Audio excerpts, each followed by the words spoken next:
Hi guys, I hope you're all safe and well. Thank you very much for joining me here today. For those of you that have followed my channel over the last year, you will probably know that I love targeting shallow, weedy and silty park lakes, and that's what most of my fishing is made up of. And in this short video, I'm going to be talking you through my tips and tactics for successfully targeting weedy and silty waters.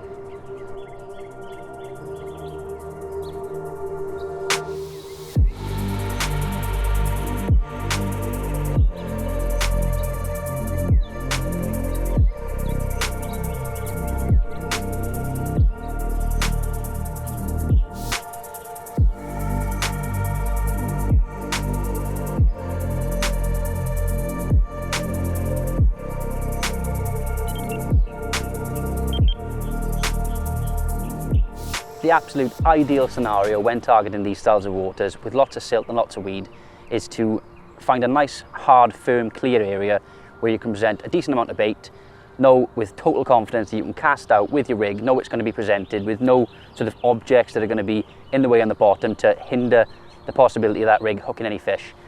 And for me, in those situations, I absolutely love using bottom baits. It's something that I've always done, it's something I've always had a lot of success with. And for me, particularly on the waters I fish, because a lot of them have leader bands, I tend to use a lead clip setup with a short length of tubing, around about 2 to 3 feet. I rarely go any longer than that because, really speaking, you don't need to. And what I mean by that is, when a fish picks up my rig, you've got to take into account the length of the rig. So for me, on average, it's about 8 inches, plus then 2 to 3 feet of tubing, like I said. That's going to be more than enough to go from the mouth of the fish to past its tail, and no matter what situation it's in, that tubing is going to protect the flank of the fish and it's going to stop any scales from being lifted, and it's going to be totally safe. The lead clip, I absolutely love it because when you cast onto clean areas, it is, in my opinion, going to give you the best presentation out of any lead setup. Also, it's very, very easy to drop the lead when using a lead clip setup. You can set it up so it drops the lead literally by just shaking it in your hand very lightly, and when fishing in weeds, you want to drop that lead straight away, get that fish up away from the weed, away from the snags, get them on the surface and give you the best chance of getting them in. Now,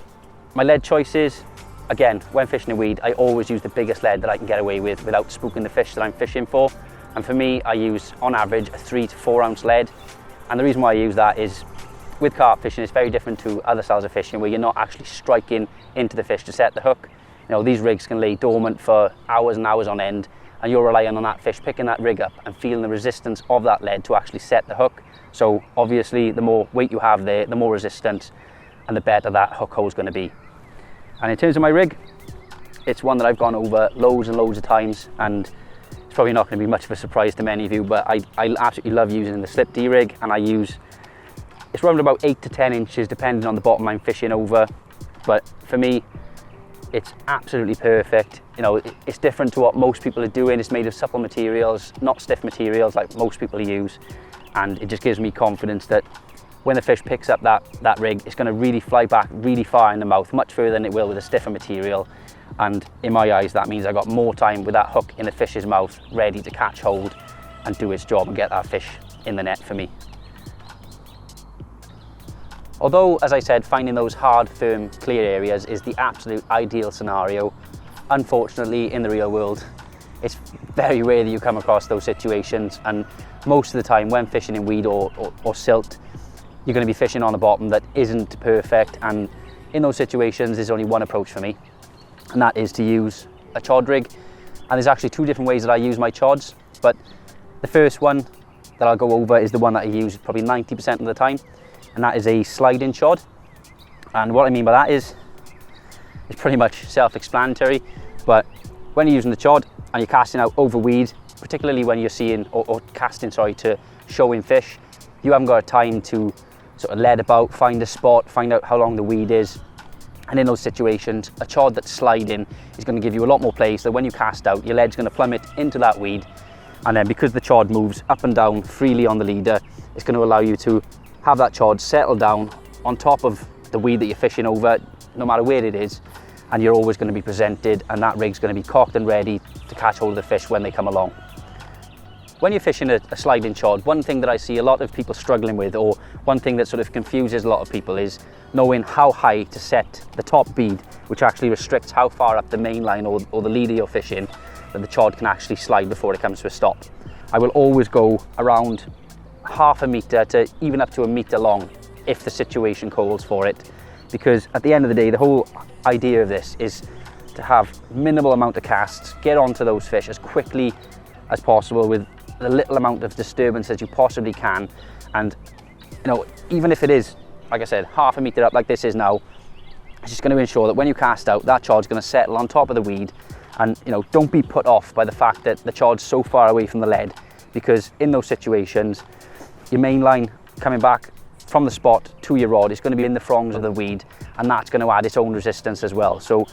when a fish comes along, picks that chod up, even if it's not pulling tension on the lead, there's enough resistance there from the main line being sat on top of that weed to actually help that hook to set hold. And all you need then is for the fish to shake its head once, drive that hook home, and then you're in.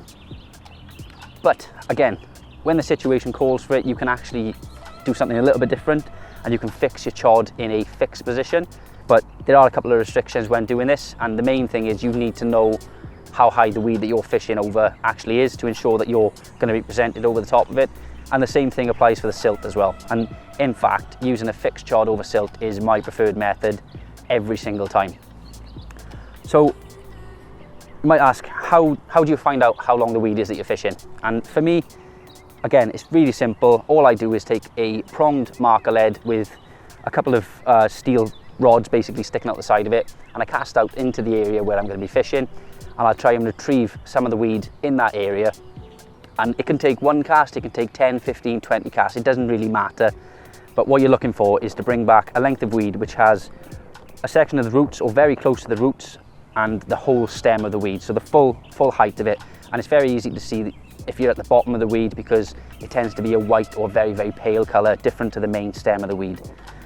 So when you bring that piece of weed back, obviously, say for instance it's 2 feet long, then you know if you set your top bead to 2.5 or 3 feet, then you're going to have enough room for your lead to plummet into that weed, and then your chod has got room to come down and settle over the top of it. And by having that chod fixed, like I said with the sliding chod, because it's fixed, there's a lot more resistance there, and whenever the fish picks that chod up, it's going to be straight into resistance, either from the lead or directly back to the rod, and that's why it's my preferred method. My last point, and this is probably the most important point, which was kind of the turning point in my angling, particularly when using chods, is actually how you fish those chods in relation to the tension of your main line. And the one thing that I see a lot of people doing, and I'm not going to say it's a mistake, because we all do things differently, we all do things in our own way, but the one thing that I started doing, and a general rule, was when fishing chods and fishing up to say 40 yards, so around about 10 wraps, I would always fish with a slack line. And the reason why I do that is because, for me, like, I've made the effort, I've found the spots, found out how long that weed is, I've cast my chod out, and then the last thing I want to do after I know I'm out there and presented is to tighten up that main line. So I got a dead tight line down to the lead and risk pulling that chod into the weed. And that's one thing that I see people doing all of the time, particularly on the waters that I fish. And yeah, as I said, when I kind of worked this out and when I started doing this, the amount of fish that I started catching in comparison to previously when I was using tight lines was absolutely off the scale. And as I said, as a general rule, I like to fish slack lines up to around about 40 yards. Anything after that, then a semi-slack line as a minimum, but if I go sort of 80, 90, 100 yards, then I will actually fish a tight line. And the way that I get away with that is, like, most of the time fishing chods, I tend to fish my rods up high, keep that line, as much of that line off the water as possible, keep as much line out of that weed as possible, and have a nice drooping line down to that spot to ensure that the chod is presented, and I'll have the minimum amount of line then sat in the weed. But when fishing distance, I tend to put the rods as low to the water as I can, so I have the shallowest line angle I possibly can down to that spot. So even when I do then tighten up, I'm not risking pulling that chod on a steep angle from the lead through the weed and then obviously down into the weed. But yeah, as I said, the perfect scenario is to fish a slack line, ensure that that chod's presented, And again, as I mentioned earlier, you don't need to be worried about hooking those fish and having the resistance there to hook those fish, because whether it's pulling against the lead to set the hook or even that line settling down on the weed and the resistance there helping to set the hook, either way it will work. And trust me, I've caught more fish doing this method than any other method, and it really does work.